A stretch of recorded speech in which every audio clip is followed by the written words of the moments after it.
Revenant பிரேமம் இந்த 2 மூவில காமனா ஒரு விஷயம் ஒன்று இருக்கு. அதுதான் நேச்சரை வெறும் பேக்ரவுண்ட் காண்டியும் ஏஸ்தெட்டிக்ஸ் காண்டியும் மட்டுமே யூஸ் பண்ணாம இந்த 2 படத்தோட ஸ்டோரியிலுமே அது பயங்கரமான ரோல் வந்து பிளே பண்ணி. ரெவனன்ட் மூவி வந்து ஒரு ரிவெஞ்ச் ஸ்டோரி.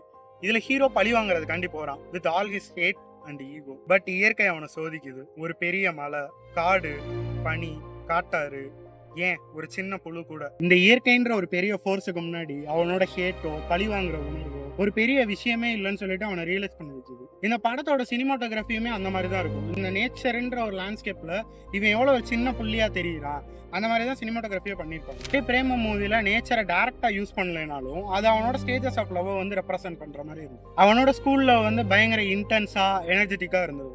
அது வந்து சம்மர். நெக்ஸ்ட் அவனோட காலேஜ் லவ். இது கடைசி வேணா இருக்கும்னு அவன் நம்பியிருப்பான். பட் அது ஒரு மலை மாதிரி வந்துட்டு போயிருக்கும். பட் அவனோட லாஸ்ட் லவ் அப்படி இல்லை. எந்த ஒரு பதட்டமுமே இல்லாம அவ்வளோ காமா இருந்திருக்கும்.